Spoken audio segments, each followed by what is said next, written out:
आपण बघत आहात DPA न्यूज मराठी, शोध सत्य बातमीचा।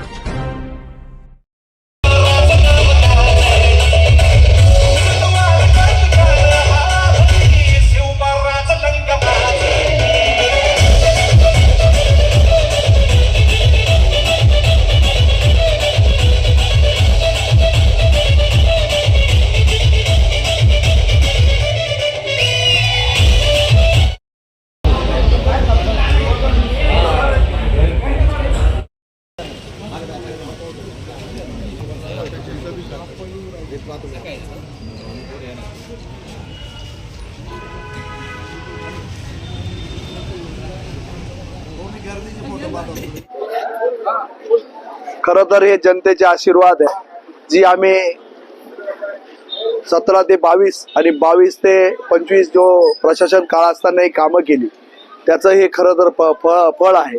आपण बघितलं असेल, जनता शेवट ज्याचं काम जो करतो त्याच्या पाठीमागे जनता उभी राहते आणि आपण त्याचंच फळ, जी मी जनतेला आव्हान केलं की आपण चारही नगरसेवक निवडून द्या, राहिलेली कामाची जबाबदारी माझी आहे आणि आता उलटी माझी जबाबदारी वाढलेली आहे। कारण जी आश्वासनं दिली, जो वचननामा दिला तो पूर्ण करण्याची जबाबदारी आमची आहे। कारण शिवसेना पक्षातर्फे त्यांना दिलेला शब्द आहे आणि शिवसेना कधी खोटा शब्द देत नाही, हे आपल्याला माहिती आहे। सन्माननीय हिंदू हृदय सम्राट बाळासाहेब ठाकरे ते घेतलेला शब्द कधीच माघार घेत नव्हते आणि त्यांचे आम्ही शिवसैनिक आहोत। आम्ही आनंद दिघांच्या विचारांनी चालणारे शिवसैनिक आहोत आणि एकनाथ दिघांचे पाईक आहोत, एकनाथ शिंदेचे पाईक आहोत। आपण बघितलं असेल, एकनाथ शिंदे साहेबांनी दिलेल्या निधीतून कामं झाली आहेत, महापालिकेनं आणलेल्या 225 कोटीमधून कामं झालेली आहेत आणि येणारा काळ आमच्यासाठी खूप चॅलेंजचा आहे। असं नाही की आम्ही निवडून आलो आमची जबाबदारी संपली। माझ्या मते उलटी आता जबाबदारी वाढलेली आहे, आमच्याकडे नवीन वस्ती वाढते आहे। म्हणजेच विकास केला पाहिजे, या जनतेला दिलेली आश्वासने पूर्ण करण्याची जबाबदारी माझ्यावर आहे आणि नक्कीच तो पॅनलला घेऊन तो हे सर्व जनतेचे प्रश्न सोडवण्याची जबाबदारी घेऊन नक्कीच सोडवेन आणि पुढल्याही वेळेस इथं शिवसेनाच राहील आणि मागेही शिवसेना होती, इथून पुढे शिवसेनाच इथे राहील, एवढंच आपल्याला या प्रसंगी सांगतो। प्रभागासाठी सर्वात मोठं काम माझ्याकडं 100 खाटाचं हॉस्पिटल आणणं आहे।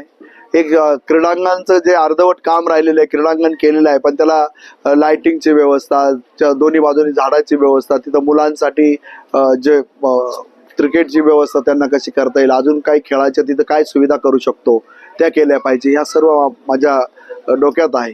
आणि गार्डन चांगली उभी केली पाहिजे, जी ओपन पेसला वॉल कंपाऊंड करायचं बाकी आहे ती वॉल कंपाऊंड केली पाहिजे। जिथे नवीन वस्ती झाली आहे तिथं रस्ते काँक्रिटीकरण झालं पाहिजे। पुढील काळात, येणाऱ्या काळात सर्व प्रभागातील रस्ते काँक्रीटचे झाले पाहिजे, हा माझा मानस आहे। अंबरलिंग रोडचा जो काही रस्ता आहे तो आपण उतरलेला आहे 100% त्या रस्त्याला तुम्हाला माहिती आहे, मी 12 महिन्यापूर्वीच पत्र दिलेलं होतं आणि त्याचं काम पण चालू झालेलं आहे।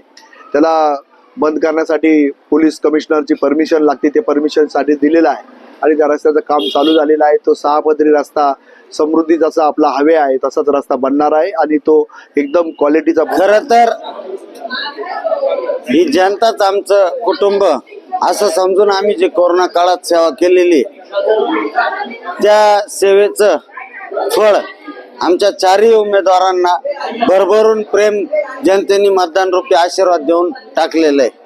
हिंदू हृदय सम्राट बाळासाहेब ठाकरे यांचा जो पक्ष आहे शिवसेना धनुष्यबाण, त्यांचा जो काय भगवा, त्या भगव्याला खांद्यावर घेऊन आपण आपल्या प्रभागात पोहोचला केलेलं कार्य त्याची पावती म्हणायची। खर तर हिंदू हृदय सम्राट सन्माननीय बाळासाहेब ठाकरे यांच्या विचारावर काम करणारे आम्ही कार्यकर्ते आहोत। 80% समाजकारण आणि 20% राजकारण, परंतु आम्ही सर्व 100% समाजकारण करण्याचा प्रयत्न करत असतो आणि त्या समाजकारणाचं फळ तुम्ही बघताय, हे लोकांनी दिलेलं भरभरून प्रेम आहे। यांचे आशीर्वाद आम्ही कधी विसरू शकत नाही। कोरोना काळात केलेली सेवा आज जनतेने लक्षात ठेवली। 100% कोरोना काळात म्हणजे तुम्ही सर्व मीडियाने बघितलं होतं, मी स्वतः आपला प्रभाग निर्जंतुक करण्यासाठी स्वतः ट्रॅक्टर घेऊन सॅनिटायझरची फवारणी गल्लोगल्ली करत होतो. हे करत असताना मला सुद्धा कोविड झाला होता, परंतु या जनतेच्या आशीर्वादाने मी त्याच्यातून रिकवर झालो आणि परत माझी सेवा अविरत जोपर्यंत कोरोना काळ होता तोपर्यंत चालू होती.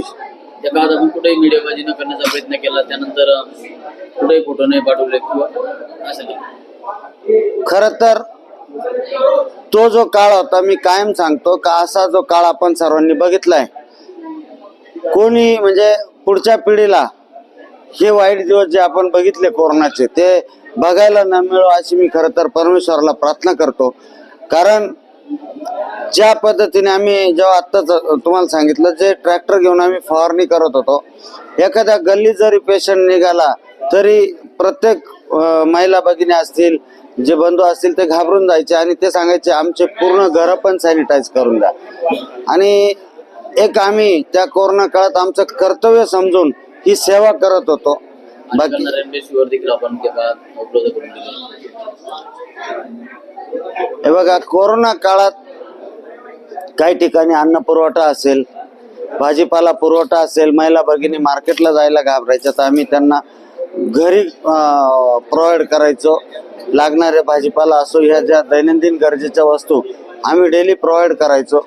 आणि दुसरी जी गोष्ट आहे,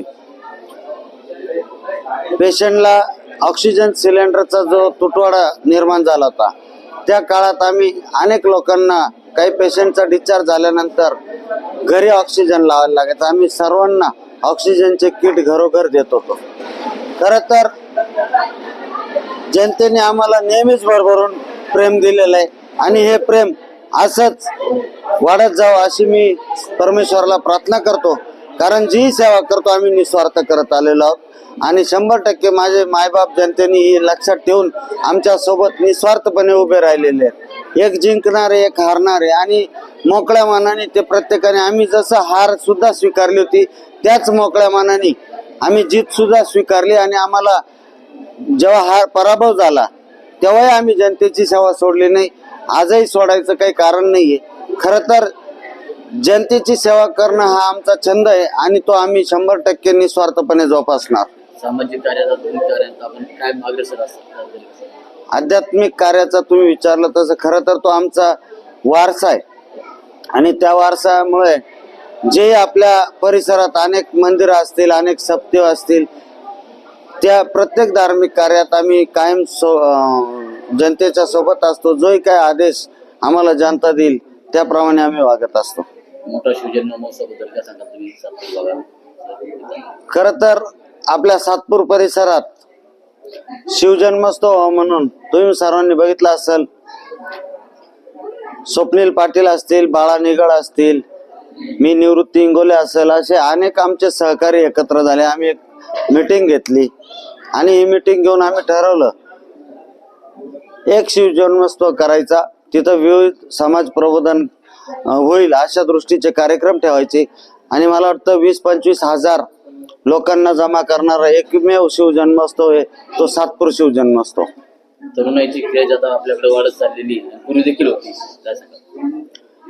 खरं तर आमची जी सामाजिक कार्याची, हे बघा, तरुणांना कळतं का आपण निर्व्यसनी लोकांबरोबर राहिलं पाहिजे, जे आपल्याला काहीतरी जीवनाला दिशा देतील अशा लोकांसोबत असलं पाहिजे, म्हणून तरुण आमच्या सोबत कायमस्वरूपी असतात. आज प्रभाग 26 मधून जी काही मी शिवसेना पक्षातर्फे निवडणूक लढवली त्यात आमच्या पूर्ण पॅनलचा विजय झाला. जे माझ्या मायबाप जनतेने आम्हावर जो विश्वास दाखवला आणि आम्हाला त्यांचे मतदान रूपी आशीर्वाद दिले त्याच्याबद्दल मी माझ्या मायबाप जनतेचे खूप खूप आभार मानते आणि मी त्यांना दिलेला प्रत्येक शब्द मी पूर्ण करण्याचं मी त्यांना वचन देते. याही पुढे त्यांनी कधीही, त्यांना कुठलीही कामं अडलेली असतील तरी त्यांनी मला कधीही फोन केला तरी मी त्यांच्या कामासाठी नेहमी तत्पर राहील, एवढंच मी सांगून माझे त्यांनी जे मला जे आशीर्वाद दिले मतदान रूपी त्याच्याबद्दल मी त्यांचे खूप खूप आभार मानते. धन्यवाद. ताज्या घडामोडी व अपडेट जाणून घेण्यासाठी आताच DPA न्यूज चॅनलला सबस्क्राईब करा आणि बेल आयकॉन क्लिक करायला विसरू नका.